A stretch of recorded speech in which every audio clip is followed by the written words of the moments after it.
What can possibly go wrong? Good evening, ladies and gentlemen. This is Gerardo Poli. And this, sorry. Okay.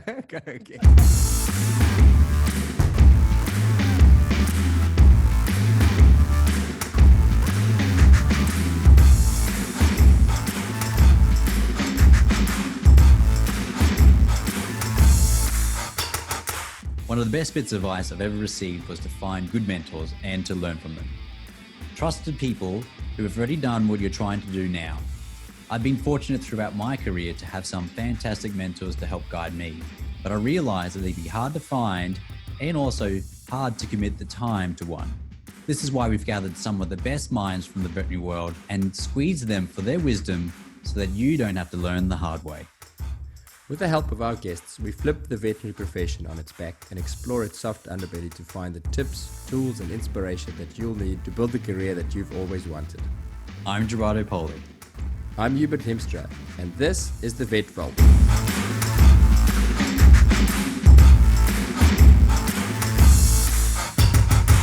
Before we start this episode, we have a favor to ask you.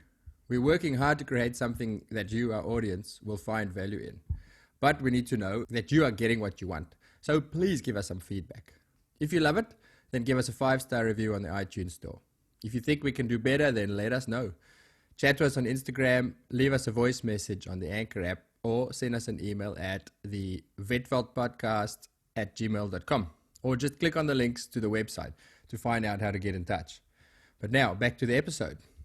Our guest today is a successful businessman who, in his free time, likes to put on a skin-tight black neoprene suit and uses his special skills and unique equipment to save lives. Nope, it's not Batman, but it may as well be. Dr. Craig Challen has become an Australian icon for his role as a rescue diver in the Thailand cave rescue that enthralled the world in late 2018. If you don't know the story of the cave rescue, where have you been? You really do need to hear it, so stay tuned in and we will fill you in. For his efforts in the rescue, Craig was awarded the Star of Courage Award in Australia, nominated as a companion of the Most Admirable Order of the Direkgunabhorn in Thailand, and then, to top it all off, he was chosen together with his dive partner as the Joint Australian of the Year for 2018-19. Even if you're well familiar with this story, what you may not know is that long before any of this happened, Craig was an accomplished veterinarian and business owner. He had built and run a very successful group of veterinary practices in Western Australia, while also quietly becoming one of the world's most highly qualified cave divers. And before that, well, Craig was just a guy who liked being a vet, who had a good work ethic and took opportunities when they presented themselves. This is an incredible story with a very, very happy ending, and we are thrilled to have Craig share it with you. In our conversation with Craig, we dive deep, I couldn't resist, bad pun, into the world of veterinary business. Craig shares with us from his wealth of experience, tips that vary from how to be a good employee all the way to building a multi-practice business. Listen out for his 4-step formula to dealing with complaints like a boss towards the end of the episode. We talk about career plans, fear, self-confidence, doing hard things, and Craig gives us his take on the challenge of living a balanced life. But first, we kick off deep underground in a cave somewhere in Thailand. Please enjoy Dr. Craig Challen.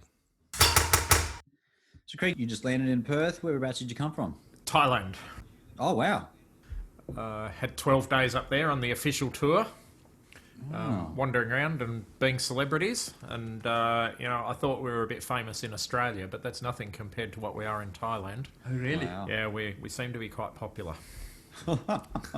So you just came back from going back there for the first time since the rescue? That's right, yes. Yeah, we've been trying to arrange a visit, but it's taken a while for all the stars to line up.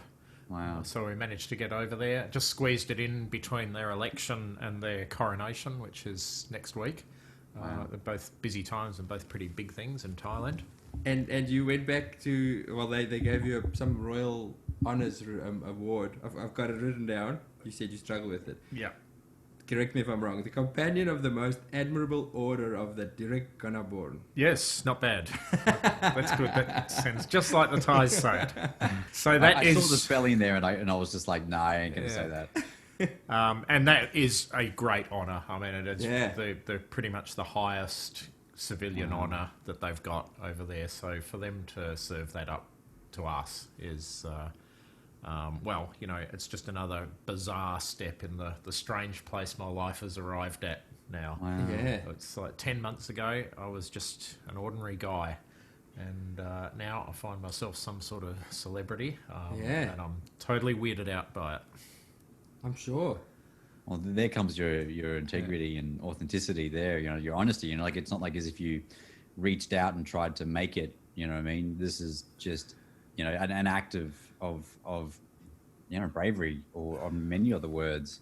And you know, you're just trying to cope with that. That's interesting to hear that. Yeah, but it's interesting. I mean, that was just a thing that we did. And, you know, people say it sounds a little bit trite, but I honestly believe it's just what anybody would have done if they'd had, you know, we were lucky. We had these skills and experience that we could bring to bear, and we knew the people that were on site there.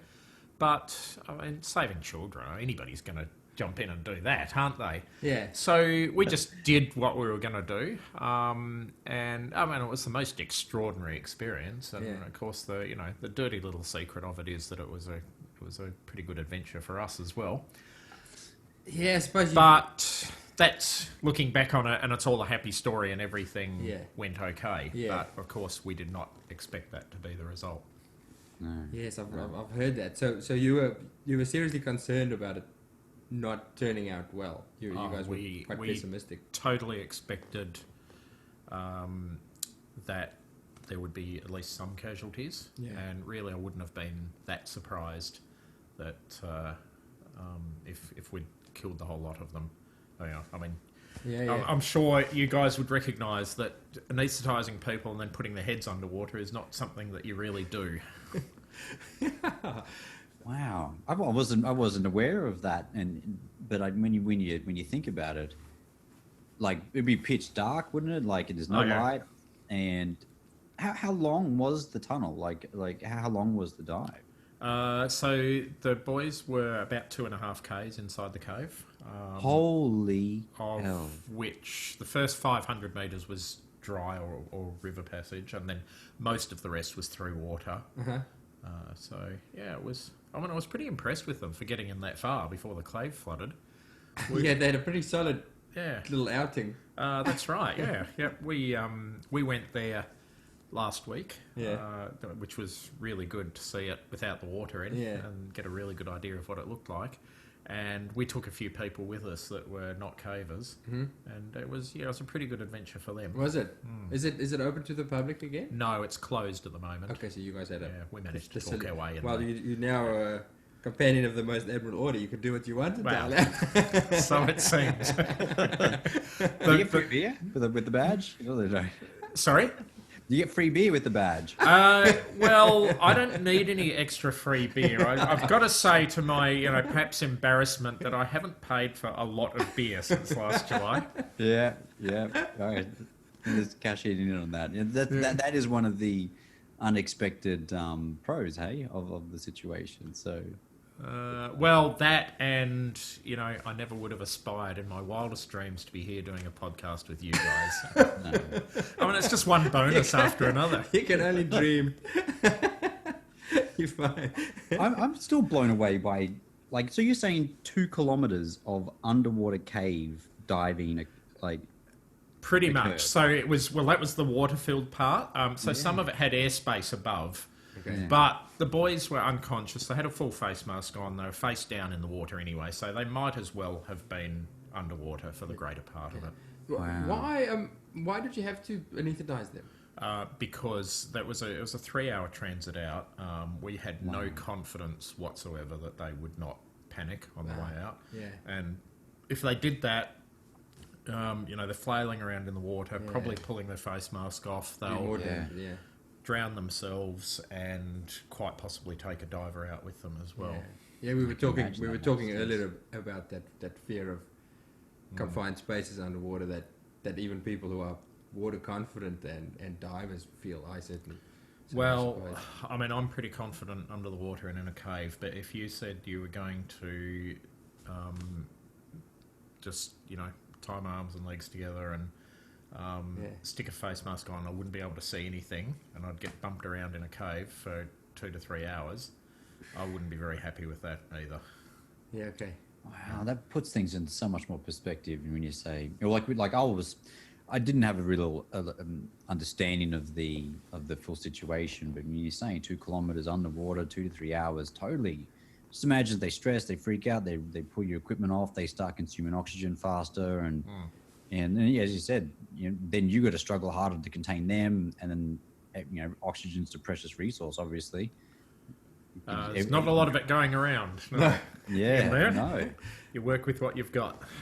So did you have a couple cylinders with you? Like, so you would go with your gear and your cylinder. You'd have one, or maybe is it 2 there and then 2 back? We had 3 each. 3 each. Yeah, and then the boys had theirs changed halfway. So we had one staged halfway out. Okay. So they had that strapped onto their front, and then halfway we'd ditch that one and put a new one on. Yeah. Crazy. So one last question, Craig. How did they know the boys were in there? They were just seen going in there, or was there like a mobile reception in the back of the cave or something? There is definitely no comms in the cave. You have to watch the news, Gerardo. Got email. Where were you last year, mate? What were you doing? Wow, well, I suppose I'm lucky that I'm a bit ignorant, because there might be some people around the world listening to this who haven't quite heard of the details. So they're probably like thinking the same things as me. Gosh. Yeah, so they just went in for a little adventure after their soccer training, and they had not been really very forthcoming with their mums about where they were going. So they just all didn't arrive home for dinner. And then the parents started phoning around, and some of their friends from the soccer team that hadn't gone knew what they'd been doing. Okay. So they sort of eventually put 2 and 2 together. Yeah. And all their bikes were lined up. There's a quite famous photo you might have seen in the media with all the bikes lined up at the front of the cave and the railing, and that's how the rangers knew they were in there. The rangers went in and they just struck water, a sump in there that was impassable. Yeah. And that's when they knew that there was a bit of a job ahead. But then it took 10 days to find them, hey? 9 days. 9 days. So it took divers 9 days to locate where they were. Wow. Well, because so when I knew that we were interviewing Craig, I was like, okay, I'm not going to Google it all, because I knew about it and I heard about it, and I knew details of it, but then I didn't want to spoil the discussion in a sense by going and getting the details out, because wow. So when you went back last week, Craig, did you catch up with the boys? Did you see them? Yes, we did. We saw 7 of them plus the coach. And that was excellent. It was one of the highlights. I'm sure, definitely. Are they celebrities as well now? They're pretty famous. Sure. Although they're sort of, obviously they're still living with their families, but they're under the control of this monk in the local monastery there as well. And he's a pretty tough character. He's not taking any silly. They're only allowed to travel on their school holidays, and cool. I think that Buddhist thing, which I'm not so much into it, but they're definitely pretty grounded. Yeah, and yeah, okay. They have a bit of humility thrust upon them. There's a story I heard you tell, which I wonder if you've confirmed it, because when I heard you tell it, you said you didn't know if it was a fact. The story of how the boys decided who was going to be rescued first. Have you confirmed that? Well, please tell it, and then tell me where it's roughly right. So the real story is, the story as I heard it is a lot more funny, which is that, so we didn't choose, because it's a question we quite often get asked, how did you choose who came out first? Yeah. And we totally left it up to the boys to choose. Well, actually, we asked one of the Navy SEALs that was in there to choose, and he bounced the question to the coach. He didn't want to choose either, so he said to the boys, you choose. And so the way we heard the story was that they didn't know how to choose either, so they all thought that when they got out, they would have to ride their bikes home. So they chose the kids that lived furthest away from the cave so that they could get a bit of a head start. That's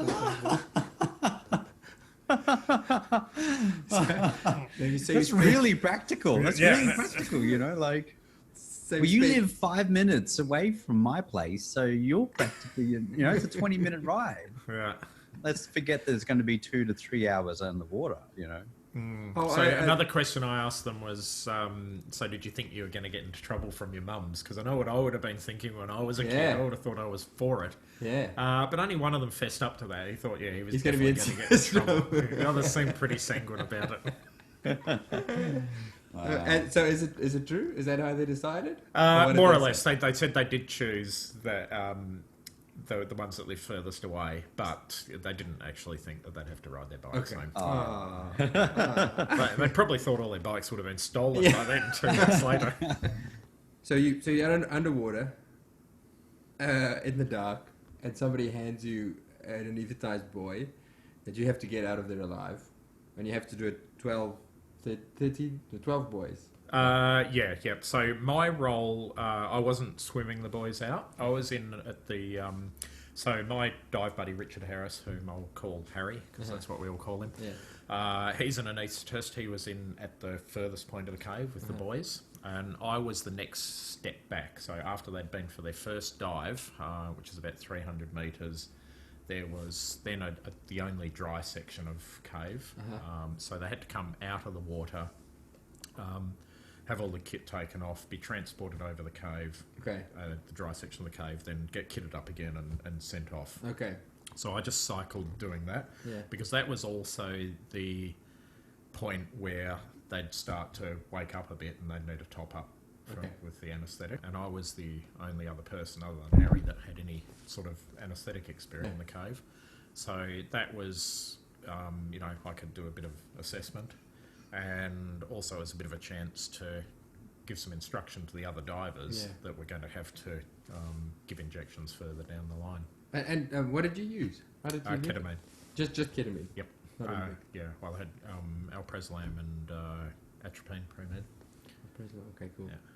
I don't know if you're aware, there was quite a lot of chit-chat going on in the veterinary social media sphere, and obviously people being very proud that one of us is out there doing this incredible thing, and then I definitely got the impression that there was I don't know if it was a hopeful thing or that people genuinely thought, but that it was your knowledge as a vet and your expertise that saved the day. That the others would have been, we don't know what to do, and then the vet strides in and goes, I deal with difficult animals all the time. I can sort them out. Don't worry about it.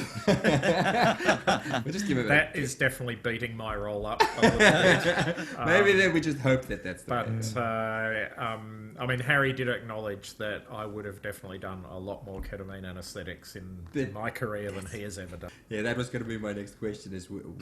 Well, it's a serious question. Was there anything in your veterinary career leading up to this, and just cave diving and life in general that you find useful? Any skills, any things that you've learned in your veterinary career that you find particularly applicable? Look, obviously there's a whole raft of specific skills. So, particularly the cave diving. That's why I was there. But, I prefer to actually acknowledge just the sort of generalist things that you learn as well as a vet, and just in life generally. To approach solving problems with a minimum of resources, where often you've only got yourself to rely on, and be confronted with a situation, take it back to basics, say, what are we going to do here? Particularly, as we so often see in a clinical environment, that there is no ideal answer, and that whatever you're doing ends up as the best of a whole list of bad compromises. So it's all those things. So I really just emphasise life education, but I do think that your veterinary education to start with, but then the experiences you go through as a clinician are excellent training for that sort of problem solving and making the best of what you've got. Yeah, and sometimes there are things that you got to think on the spot, and just there is no way to treat this, or or sometimes it's like a practical kind of application of like a real logical way of thinking about something. Think on your feet. Yeah, yeah. There's so many of these lessons to be learnt, you know. And I can remember um, being when I was a new graduate and being out trying to carve down a cow and having to do a cesarean at 2 o'clock in the morning, and it's raining, and I've only got one person to help me, and I had no idea how to do a cow cesarean, and just making it up, and you know, that was probably just as hard, if not harder, than doing a cave rescue, I reckon. Yeah, I'm fascinated by that that self-confidence or dealing with the fear of stuffing up.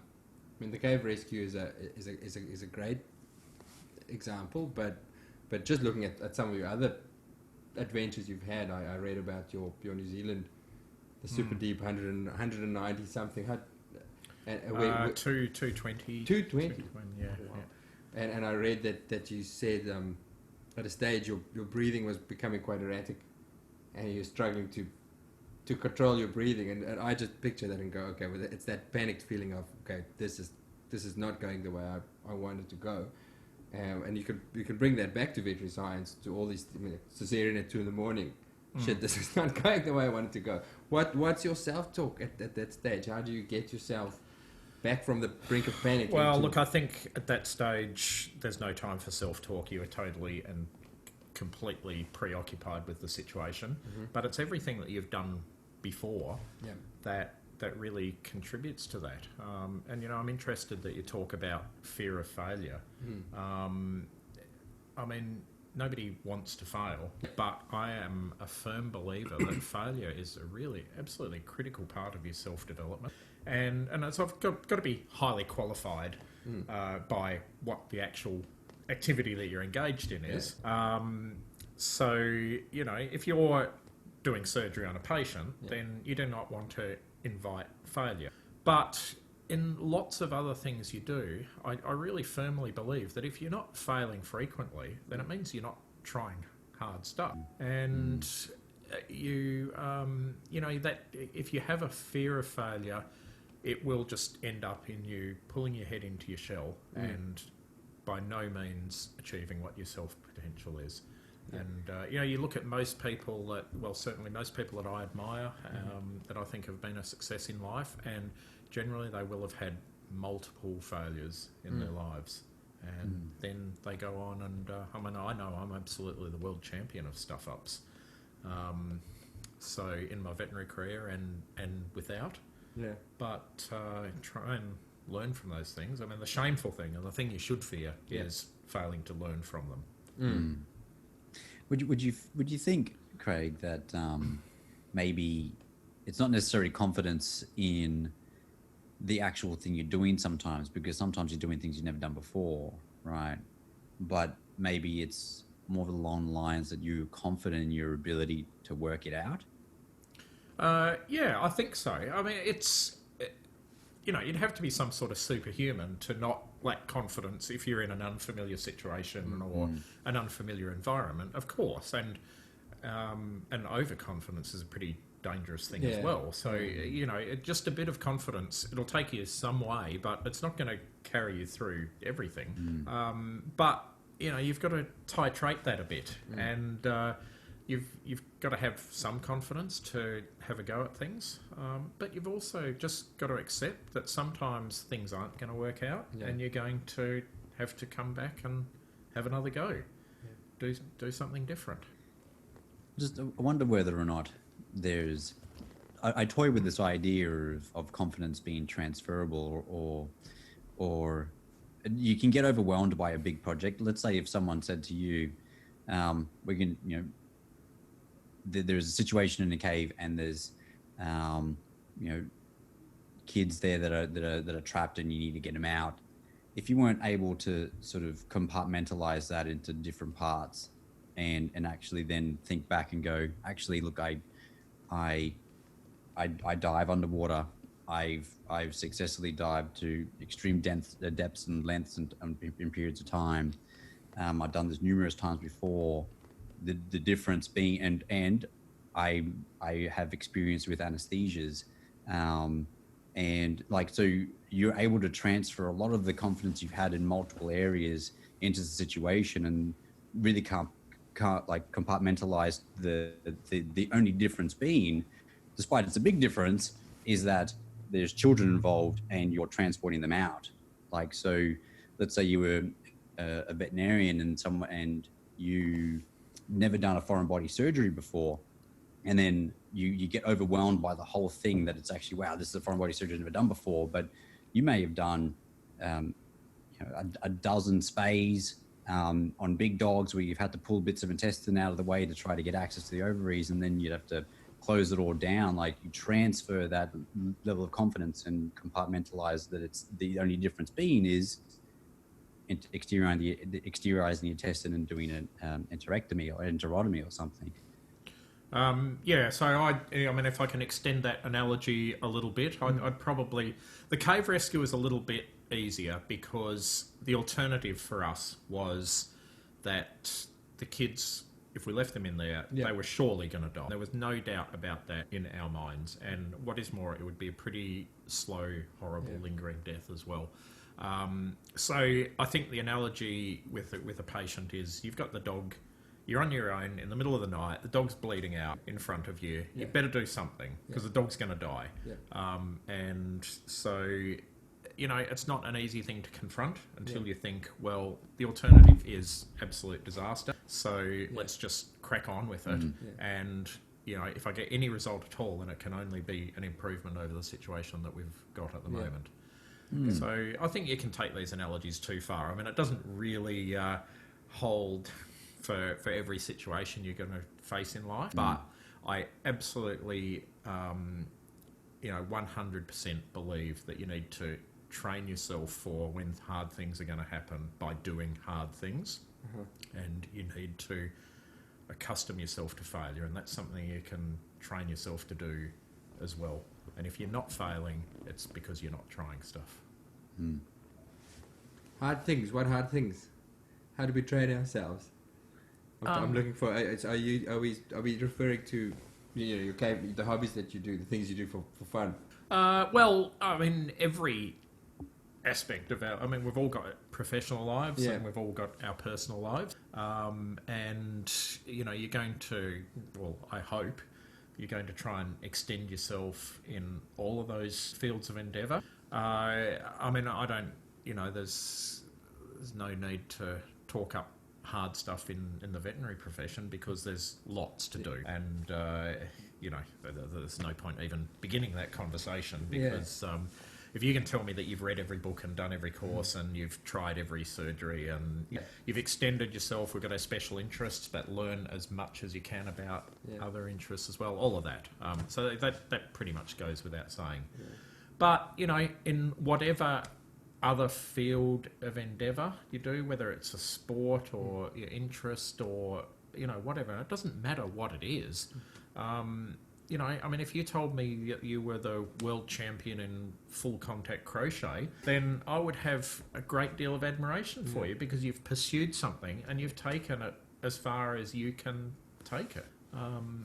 And, everybody loves watching the footy, but don't make your weekends just sitting around drinking beer and watching the footy. Get out there and do stuff. It's not going to be adventure sports for everybody, but everybody has got something. And, life is so short and you've only got one crack at being the best you can be. So get on with it.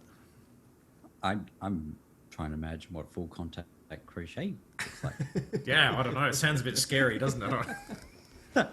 This is. I was thinking, I like the sound of that. What you said was amazing. I was just like, I was trying to think if that's a real thing for a while. If it was a thing, Craig would have tried it.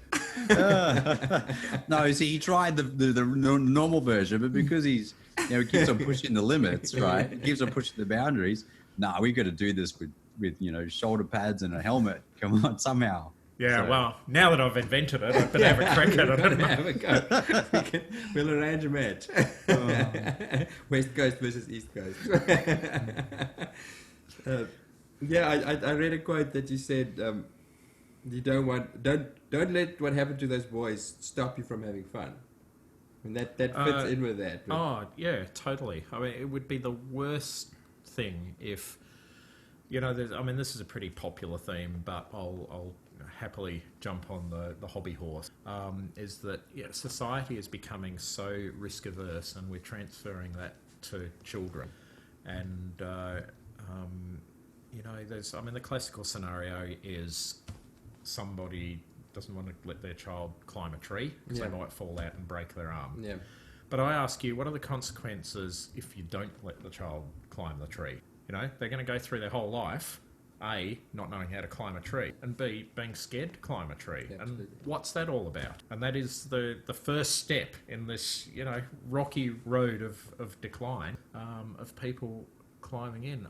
Stuff happens in your life, and I gave a speech to the graduating students at Murdoch last year, where I talked about everybody is going to face a test in their life, and when it comes, you're not going to get any warning, and you're not going to know what it is, but you're not going to be able to go back and train for it when it appears. So you need to spend your life preparing for that stuff, and that could be anything. You might be ill, or somebody close to you might be ill. You might be bankrupt, or have a big professional challenge, or a legal problem, or there's all sorts of things. And unless you're used to facing these challenges, then you're in all sorts of bother when that shows up. Oh, sorry, mate. You continue. No, that's done. End of sentence. Oh no, it just kind of rolls with the. I think it was a Navy SEAL saying, and it's, you don't rise to the challenge, you fall back to your level of training, and kind of you take on the challenges, you take on the experiences, you learn from them, and you keep pushing and keep on pushing the boundaries for yourself.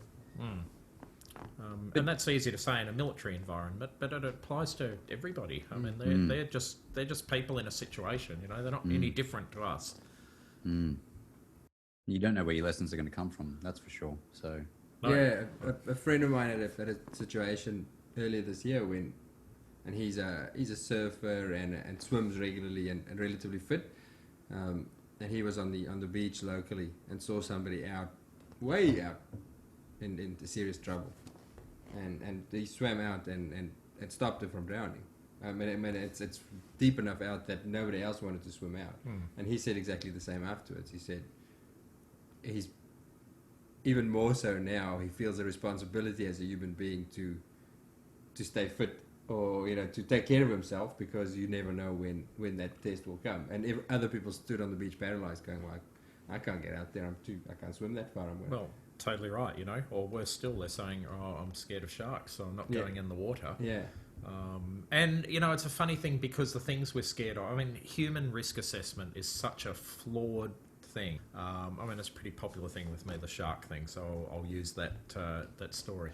People are all freaking out about, particularly here in Western Australia, about shark attack. But, they're quite happy to jump in their cars and drive down to the beach.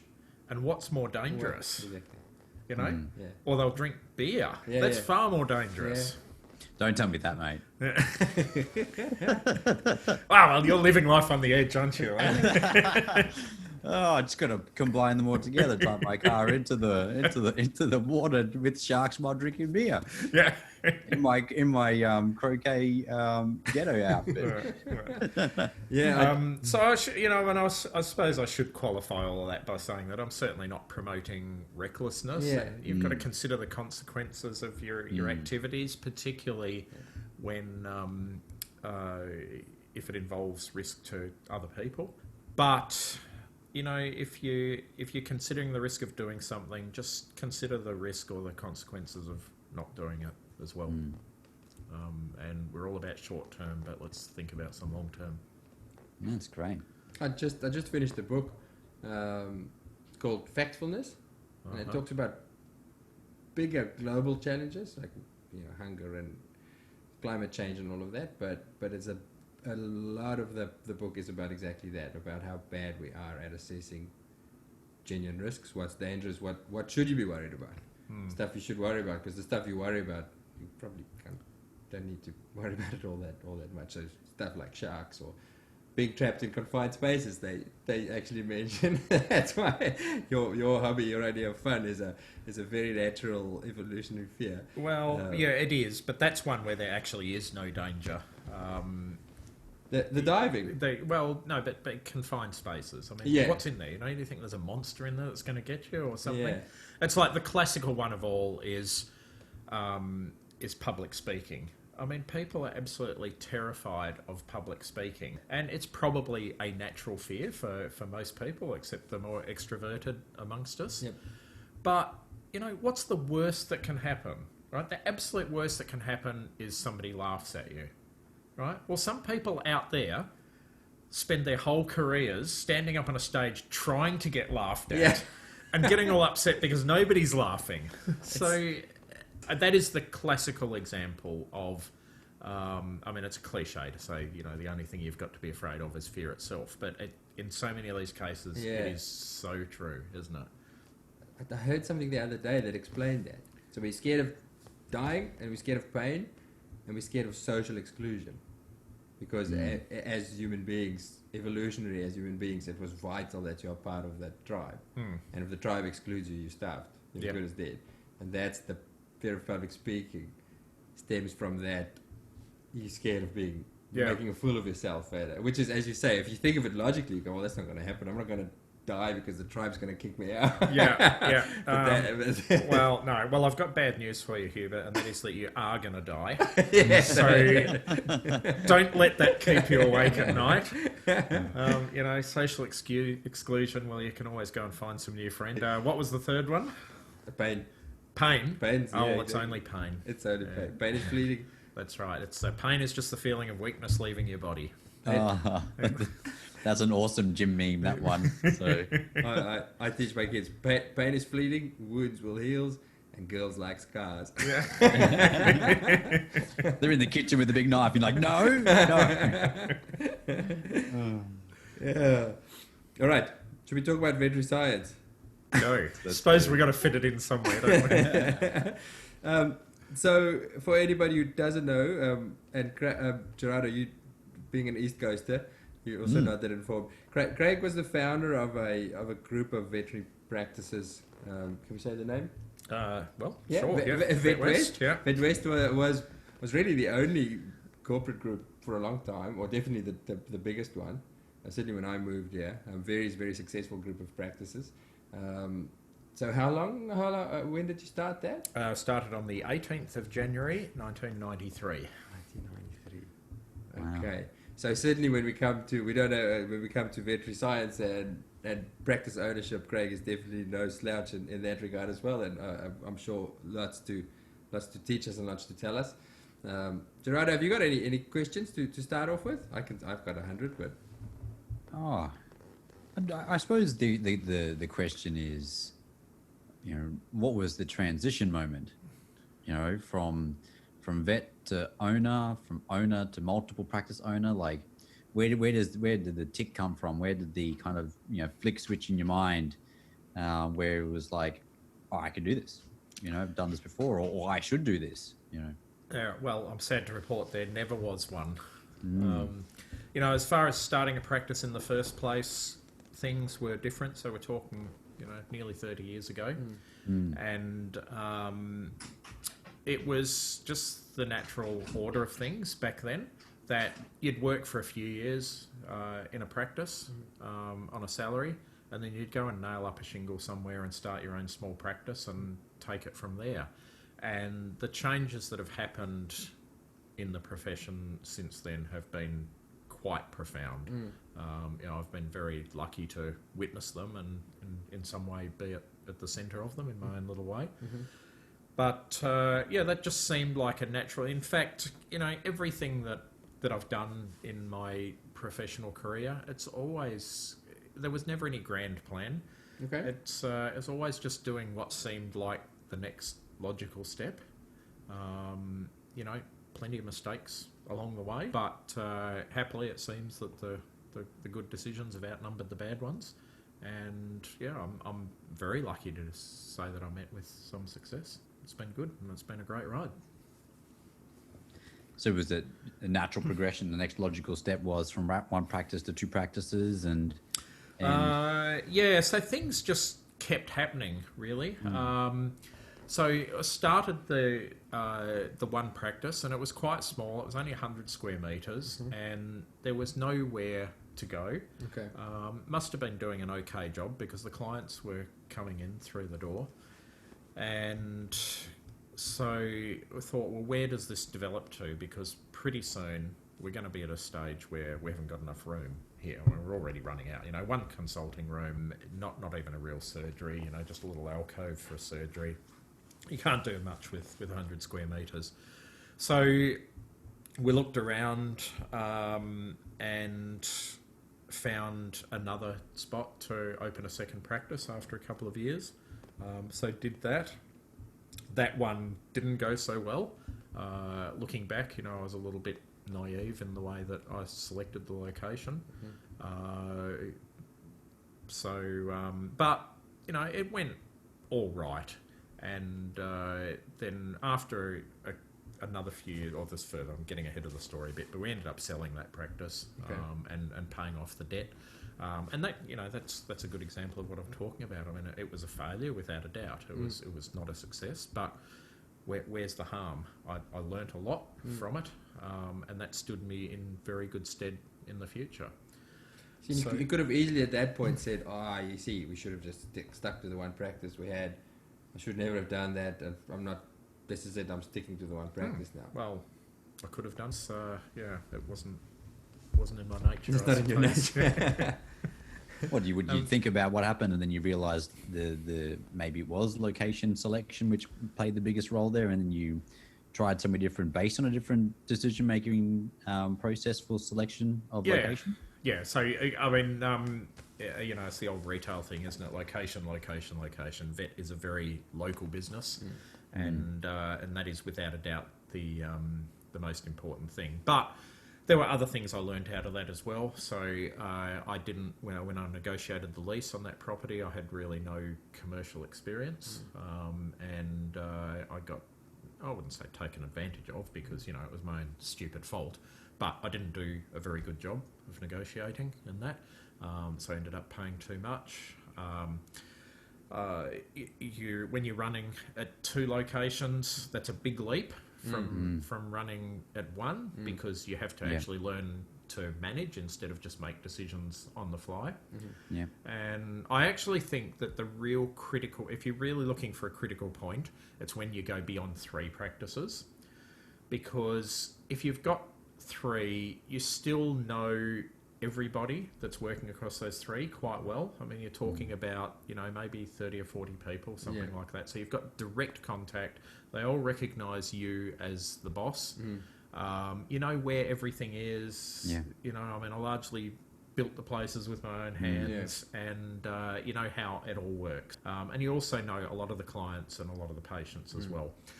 I certainly found for myself that once I went beyond three, that's when you start to get divorced from all of that, and you find that you don't know a lot of the staff very well. You certainly don't know a lot of the patients very well.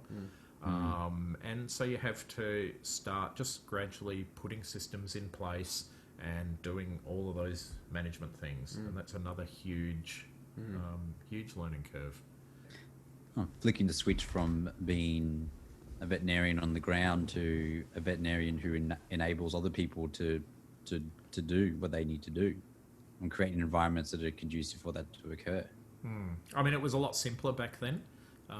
You know, running a business these days, there is so much compliance work, and there's IT, and there's marketing, and, you know, all of the rest, the HR stuff that you have to do, which all of that stuff was a lot easier, and you could have half a decent go at doing it all yourself, or, you know, with a very small team.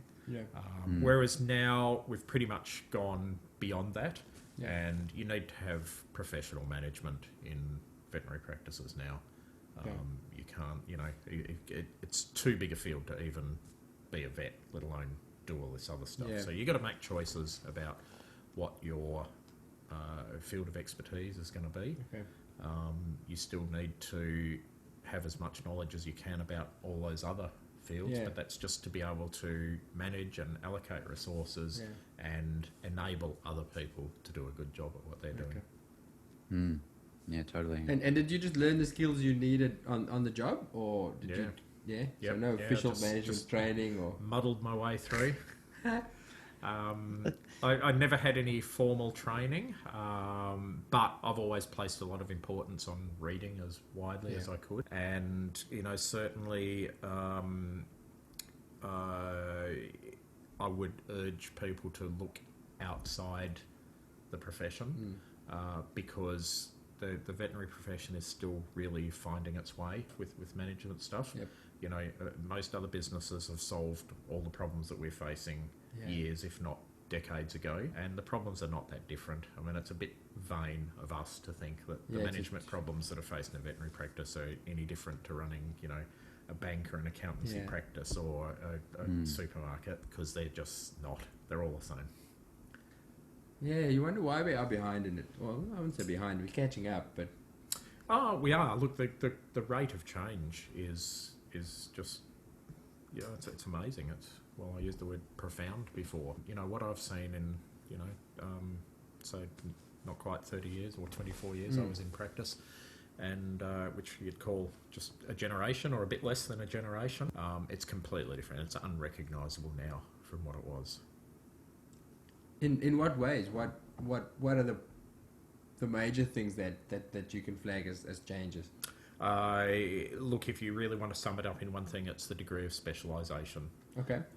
So back then you'd have, the owner of the practice and typically his wife, because they were all wives back then. I've worked for those. It's never good. And they would maybe do the books and do the interviews, but interviews only came up twice a year because you had stable staff and you knew everything that was going on.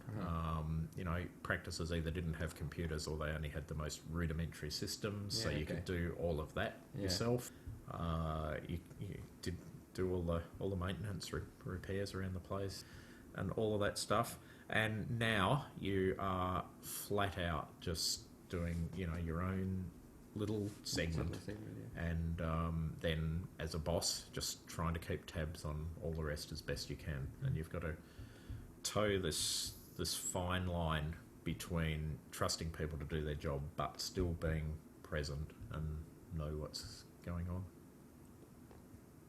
Yeah, I'm trying to learn that. Well, you never learn it. No, there's too much to learn. Once you think you got it, all of a sudden something changes, and you're like, Yeah, but it's all exciting stuff, and immensely rewarding. I mean, I'm fortunate enough to be retired now. But it's I look back with a great deal of fondness with my time in the profession. It's been very good to me, and I hope there's one or two people out there that might think I was good to it as well. Is there anything that you miss about veterinary practice? No,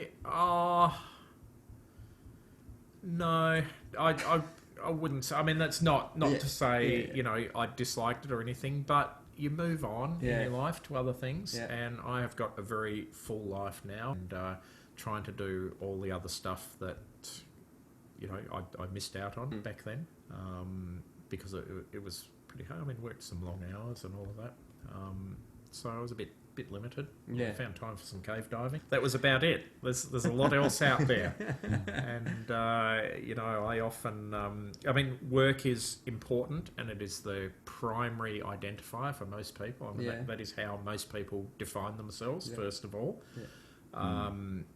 and that is where you learn most of your life skills as well. But there comes a time, what I often like to say is that I've never heard of anybody on their deathbed looking back and wishing that they'd spent more time at their desk. Is that hitting home, Gerardo? Sorry? Is that hitting home, Gerardo? What are you trying to say here? I think you don't have enough. I do a lot of hours, but actually, I've been lucky enough to be given the opportunity to to do different aspects. Yeah. So, and you know, Craig, you said something before that it wasn't like as if you were following some kind of master plan, and that kind of struck a chord with me. And because I have some aspects of my life where I want to be and where I want to go and what I want to do, but then some aspects of it I'm like, hey, I'm not going to control this. I'm going to see what opportunities arise, see what will push me further, and then I'm going to take that. So quite often, I don't know what my career is going to look like in 2-3 years, because it's changed so dramatically in the last 5 years. So, and potentially I could, or the common, I suppose, advice you get is that you got to map your career out, map your plan out, and have it all planned out. And I don't know, that doesn't sort of sit so well with me sometimes. And it was interesting, not to say you said it in those words, Craig, but you said it in your way that you didn't have that planned. It wasn't like as if you're going to own 16 hospitals, in 25 years. That wasn't the plan from the start. Yeah, I mean, you've got to take a strategic view, and you've got to recognise the principles that are, as best you can, that are going to guide you. And, I always tried to think in a strategic way.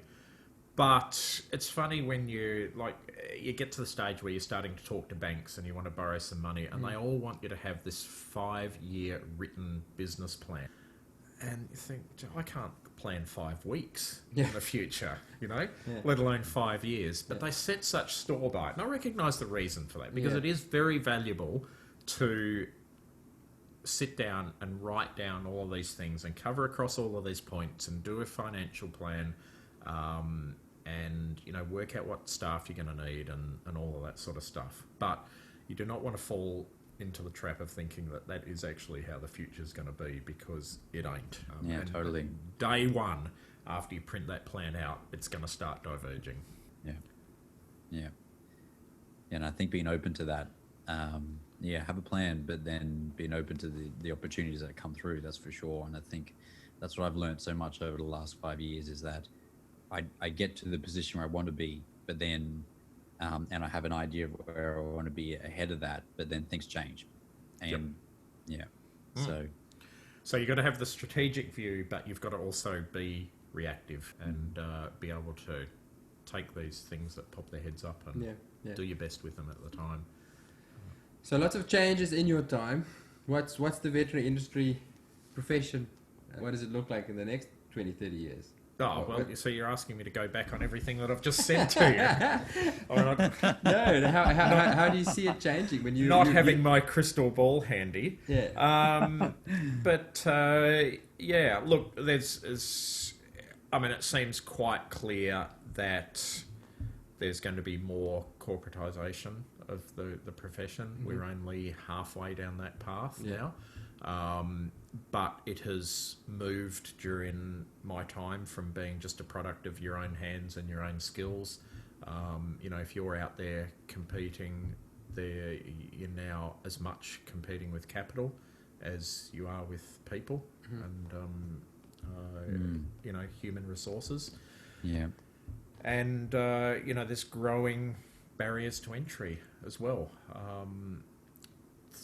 25 years ago, 26 years ago, when I was starting out, I was driving up and down every street in Perth looking for sites, and I'd come back with a list of a dozen sites that would possibly be worthwhile. I wouldn't fancy trying to find one now. Really? Because there's a lot of other people driving up and down every road in Perth as well, and every other city in Australia, presumably. So there's that. The practices have to get larger because of specialisation. So when I graduated in 87, and there was this unspoken thing that we were expected to come out and be the complete veterinary surgeon on day one. And you've seen that poster about the vet that's the 21 specialties or whatever, the dermatologist and the orthopaedic surgeon, and et cetera, et cetera. And we were expected to do all of those, and we clearly, the field of knowledge, it was impossible then, but now the field of knowledge has expanded, probably tenfold, and so you can't You can't even aspire to. If you're trying to aspire to know everything, then you're being foolish, because it means that you're not going to be really any good at anything in particular.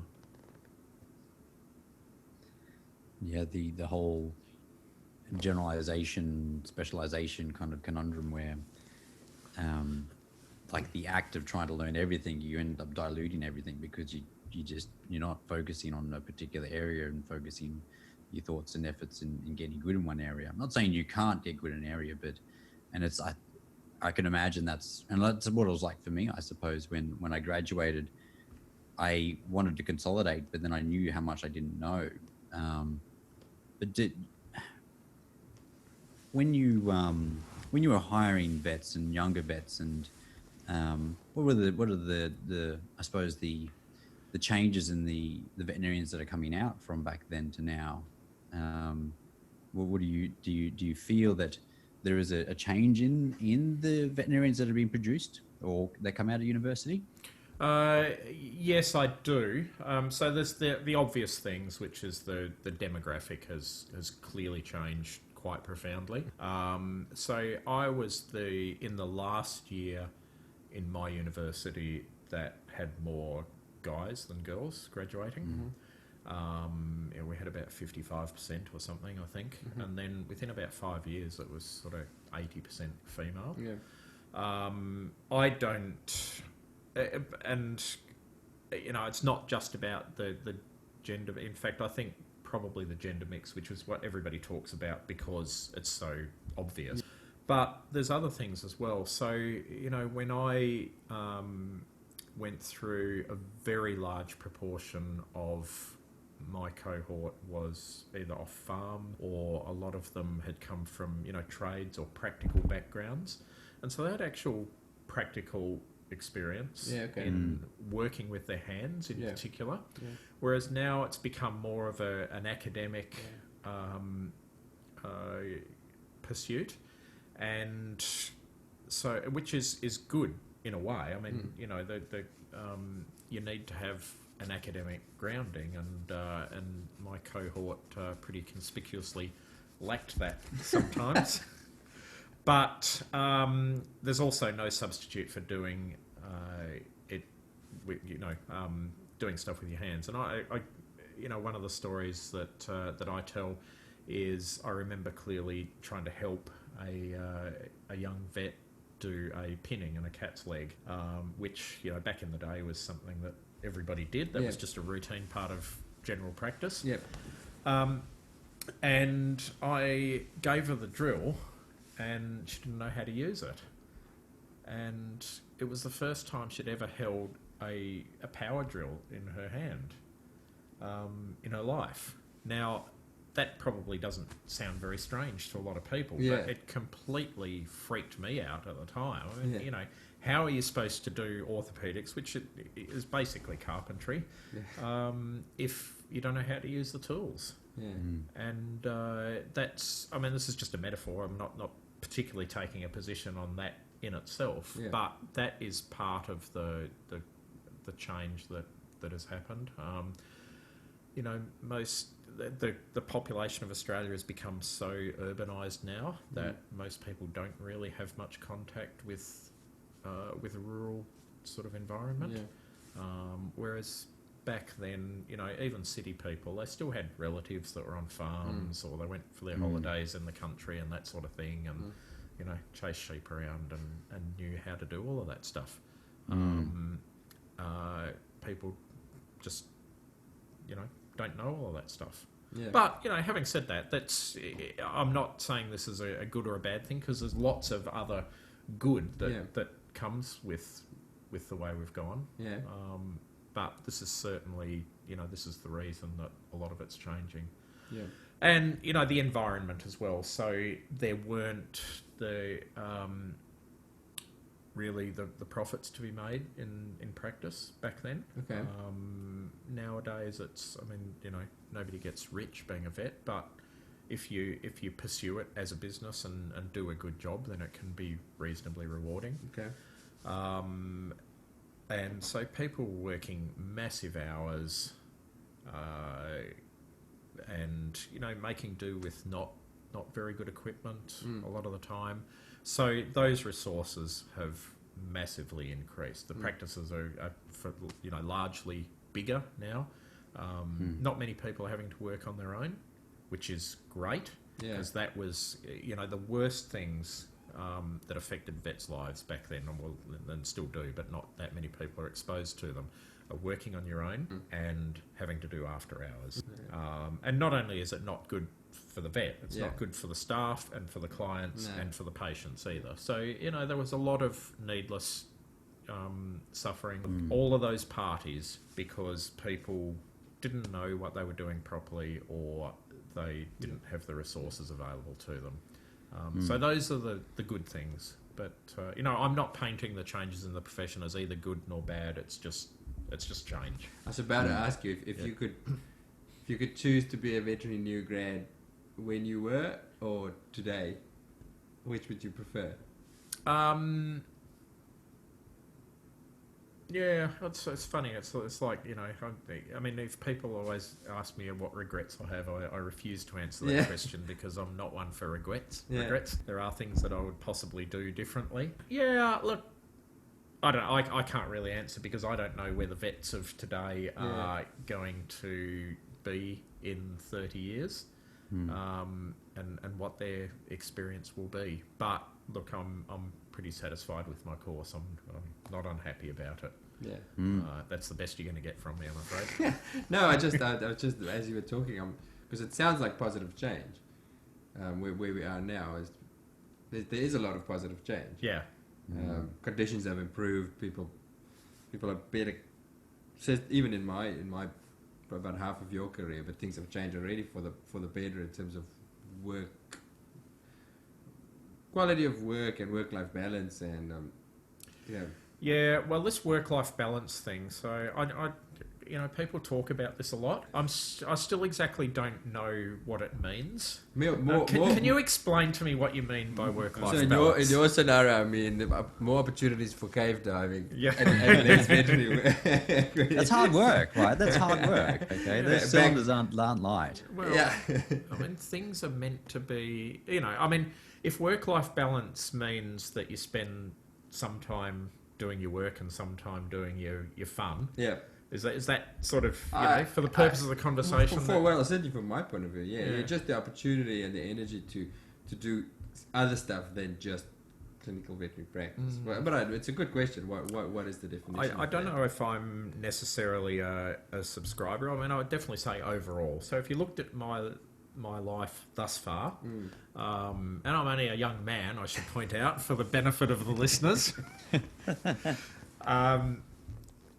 So in its entirety, you would say, yes, look, I've done lots of different things. I've been very lucky and had lots of different activities. But if you took a snapshot of my life at any one particular time, then you would say totally unbalanced. There were years when I worked 60 or 70 hours a week, and I'm certainly not crying in my soup about that. I mean, that was, that was good training for hardening up, and it stood me in very good both professional and financial stead later on. But you can't just organise your life by allocating a certain number of hours to everything every week. It doesn't look like that. And if you want to be good at something, then if you want to be really good, and I think most people can probably pursue a couple of things in their life that they can be really good at. You have to be a quite extraordinary person if you want to be good at more than two things, because they need training. And if you want to be really good, then you have to, devote yourself with some single-mindedness to the pursuit of that. And this, this work-life balance thing, it sounds like a bit of a cop-out sometimes. From that, still got to keep things in perspective and keep your eye on the big game. But if it means that you're not going to pursue something with everything that you've got in order to be the best that you can be, then I can't really see that as a good thing. I like that. Only because it resonates with me. I was going to say, I know you like that. You feel the Well, same. everyone tries to impart their version of work-life balance on you, right? And it's such an individual thing. Well, I feel like we have to ask it. Before we started this project, Craig, we sent questionnaires out to a bunch of veterinary students and new grads, and that's one of the top concerns. One of our questions was, what are you concerned about? What are you worried about? And one of the top questions was, how am I going to maintain a healthy work-life balance? So Right, and did you ask them what that actually meant to them, though? No, Yeah. we didn't. Oh, everyone's work-life balance formula is completely different. So, and I think they try to fit that kind of like 8 hours for work, 8 hours for sleep, 8 hours for other things, and that should be, 2 hours of this, 2 hours of that, 1.5 hours of exercise a day, and that formula doesn't fit everyone, but they kind of feel that there should be something. Oh, They geez, don't even know what it means. You can't spend 8 hours a day sleeping. You're sleeping your life away. I'm going to disagree with you. Get on with it. I have scientific proof to say that you are wrong. 7 to 8 hours is what you should be getting. Is that I'm still being- I thought they dismissed that. And is it back again? Is it? Or? I listened to a sleep specialist the other day Yeah. who's actually scared the crap out of me. He categorically said, if you are sleeping 6 hours at night regularly, it's just not enough. And we're talking serious long-term health risks. Right. As in, you're going to die younger. That's Yeah. what it comes down to. All right. Well, we'll see how that goes. so- I consider myself pretty fortunate to get 6 hours sleep in a night. So yeah, it was an interesting article. He said that most people, there's a very small minority of people who can genuinely cope on less, Yeah. and be completely fine. But the problem is that most people think they are that small minority. I did And read he somewhere that says there's he's not. actually a gene for it. Yes, correct. Yeah. But it's Fairly minuscule, really small, like lottery winning Yeah. numbers of people. But Like everybody jeans thinks you put on? he wants some of those genes. I think I'm wearing them. Yeah, well, I mean, as the old cliche goes, rest when you're dead. But maybe by the sound of that, I might get my opportunity for rest sooner rather than later. No, it's my hobby horse these days is getting decent sleep, even if it's not that Oh, but long. you've had a significant impact for you, and Yeah, you see, I did like Gerardo. I had a kid, and then started an after-hours practice. So really didn't sleep well for 5 years between kids and after-hours work. And then when I started getting the opportunity to sleep again, noticing the impact on my state of mind, my energy levels, my enthusiasm to do anything was just immense. And I went, jeepers. So now I'm much more aware of making enough sleep. Yeah, no, look, I think that, that's, and I'm being a little bit flippant. I think the lesson out of this is, be tuned into yourself, be introspective, and understand what's going on. Yeah. And if you recognise warning signs, then do something about them. Don't ignore it, but don't anticipate warning signs that aren't actually there. Yeah. And if you're going well, then it's not that shameful to admit that things are going well, and just crack on with it. Yeah. I was going to ask about, so in your experience, you would have learned a lot about dealing with people, dealing with clients and banks and employees and well, not employers, you were the employer. Looking back at yourself as a youngster, and then also looking back at your employees, are there any trouble areas or common mistakes in vets dealing with their clients, like glaring things that you think people can work on at an early stage, and then also dealing with employers, you were the employer? How do you become a good employee in a veterinary practice these days? Okay, there's a few questions in that. So dealing with people, whether they be employees or clients or your co-workers or bosses or whatever, this is going to sound a bit old-fashioned, and it's what your mum told you when you were at primary school, but understand the other person's point of view, and don't treat people the way that you want to be treated. Treat people the way that they want to be treated, if you can. Sometimes people have an unreasonable point of view, but mostly they don't. And sometimes they might blow it out of proportion, but if people have got a problem or a difficulty, that usually arises from something that is legitimate, at least in their eyes, and therefore it needs to be addressed. And, you know, the classic example is dealing with complaints. So we all do that, and people dread it, and it puts the fear of God into them. And, you know, I was really bad at dealing with complaints until I came to that realisation that actually it's something to be embraced. It doesn't mean that it's always fun, but it's not actually that difficult. If you just stick to the basic formula of, first of all, listen to what the client has to say. And, you know, they might have blown this all out of proportion or have the wrong end of the stick or whatever, but it's very rare that somebody complains where they don't have some basis for legitimate complaint. And it might have just started out with some, you know, you didn't explain something to them in terms they could understand, or the receptionist was a bit brief, or she was too busy on the phone and they didn't get the attention they needed, or, you know, sometimes, let's all admit it, you make mistakes and they've got a totally legitimate complaint. So listen to what they've got to say and decide on the merits of it. Fix the problem if you can. And if you can't, apologise to them and try and make it up. And that's it, you know. And I'll sum that all up by saying just be fair and reasonable. And people freak out by saying, well, we can't give the money back to the client because that'll set a precedent and we can't afford it and all of that. It's going to cost you a lot more money not to give the client a refund, because it will make them happy and it will make the problem disappear. Otherwise, you know, most people that carry complaints further, and I was, you know, at the latter part of my career, I was the CEO, so it was only the very worst complaints that got through to me, and almost without exception, I mean, sometimes there were quite bad situations that had to be dealt with, and it was fair enough that they got bumped to my desk, but quite often it was just that they hadn't been dealt with very well in the first place.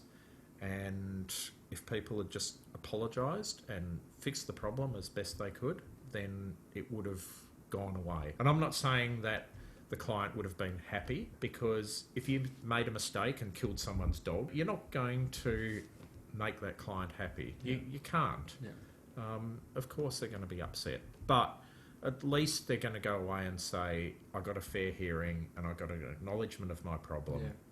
And if you do that, then that is how you avoid ending up with litigation or complaints to the board, and all of those sort of things.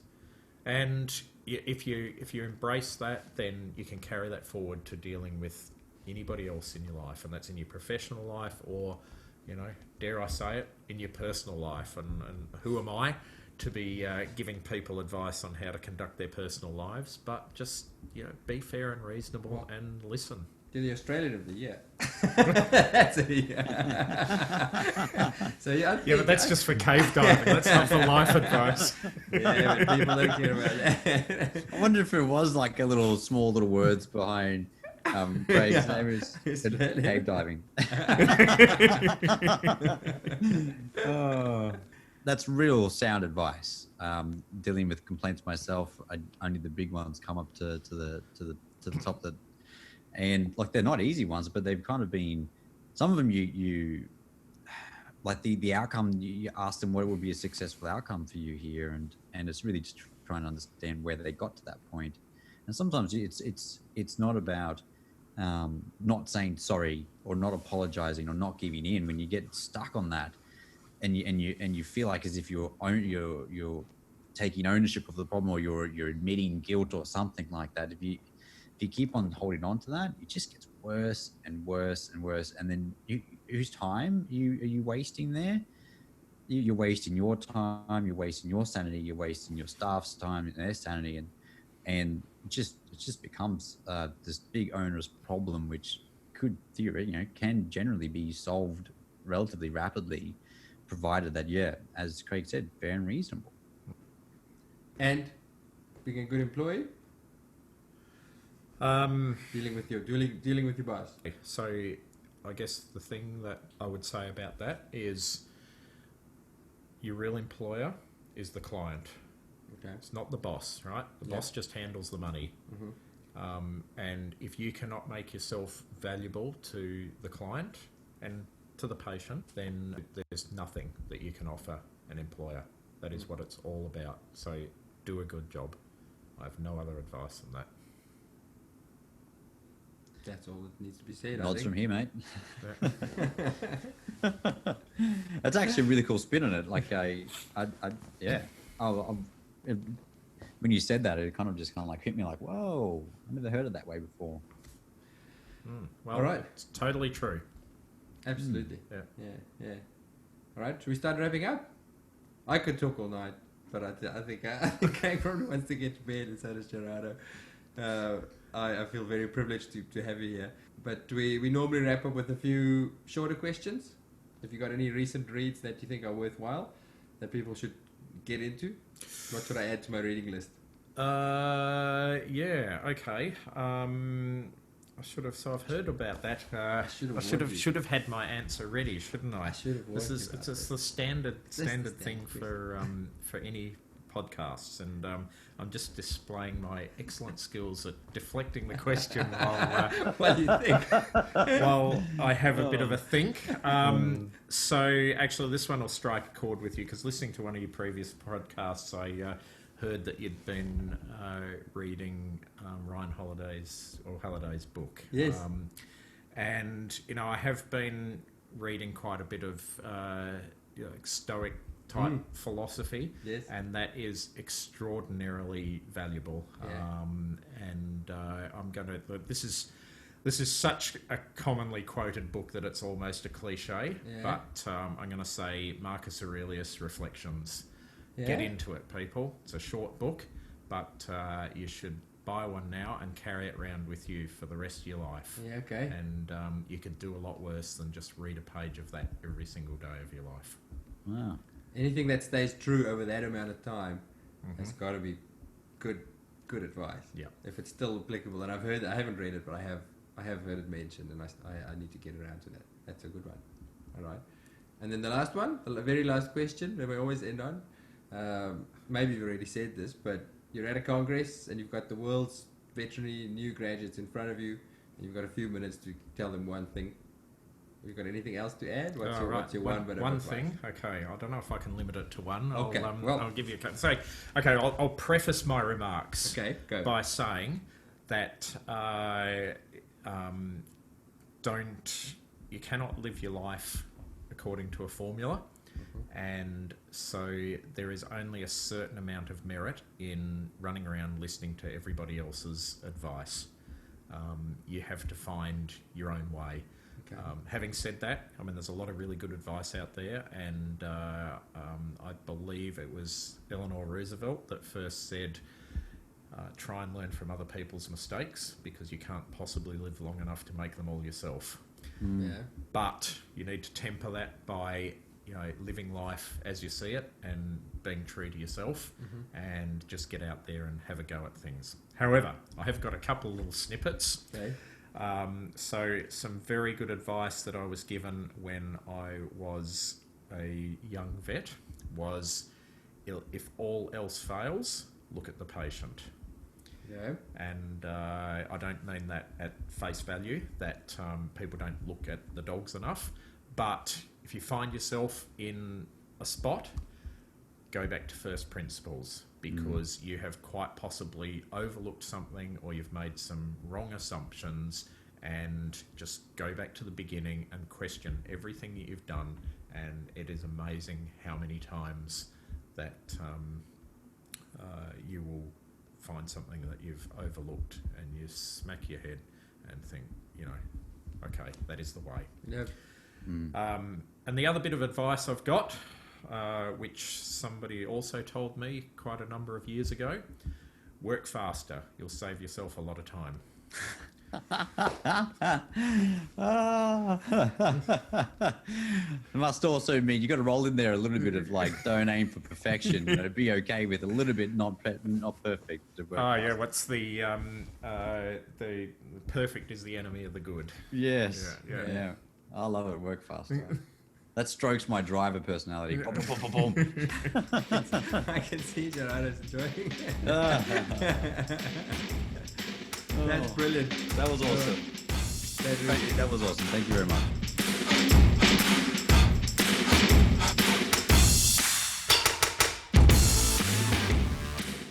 So I hope you enjoyed the podcast today with Craig Challen. And here we are in the Smashes section. I love Craig's no-nonsense approach to life, but following his approach may mean you have to be brutally honest with yourself from time to time. Here are a couple of things that we take from this conversation. If something resonated strongly with you and has made a change to the way you see things, please let us know. Chat to us on Instagram, leave us a voice message on Anchor, or send us an email. So first off, what are you avoiding doing because you are scared of it? Craig said that when you're in the middle of doing something that could potentially be scary, that there's no time for internal dialogue, no time to be scared. Maybe the key is to just start doing it. And this resonates with me. Prepare as well as you can and take the first step. What first step can you take today on something that you've been avoiding? Craig talks about doing hard things to prepare for the hard things that will inevitably happen to you. Achieving something difficult, whether it's something physical, like a long walk or a run or hiking up a mountain, or a mental challenge, like learning a new skill or having a difficult conversation, can have a massive effect on your confidence levels. That sense of achievement can then inspire you to take on even bigger challenges. This means that when you face a real challenge in life, that you'll have the resilience and self-reliance to cope. This confidence can also be transferable onto completely different parts of your life. I know when I surf a wave that scares me a bit, that I'm much more likely to take on new and intimidating things at work in the week that follows. And when inevitable difficulties arise, I find my internal voice saying, if you could do that, then this should be easy. Set yourself a challenge during the next month to do something hard. I would provide advice against doing something which involves running 100 kilometers in the mud. Personal experience. Tick that box, but damn, that hurt a lot. But how good did you feel about yourself afterwards? Yeah, you know how they talk about pigmenturia? Yeah, I had rhabdo the next day. Okay, here we go. For many of us, the challenge is in achieving a balanced life, and that is to commit time and energy to interests and commitments outside of work. Having said that, if you're not satisfied where you are with your career or where your life is going, consider whether you are committing enough of yourself to the work part of the equation. Good things happen when you make them happen, and sometimes this means putting in the hours. At times, this may skew the equation more towards work for periods of time, but don't despair, the balance is not always measured in 24-hour increments. So here's a tip. List the things that you want your life to achieve and what balance looks like for you. Friends, family, hobbies, knowledge, skills, income. Keep your list somewhere where you can easily access it. And at the end of each week, look at your list and give yourself a score for each item on the list. Have you committed enough time to each item? If you didn't, then make adjustments as necessary for the following week. Repeat the same exercise on a monthly basis, make changes where needed, and review the balance sheet annually. How does this balance overall shape up now? And that, my friends, is the end of the episode. If you like it, give us a 5-star review on iTunes and tell at least 3 of your friends and share. Now go smash it. Thank you for listening.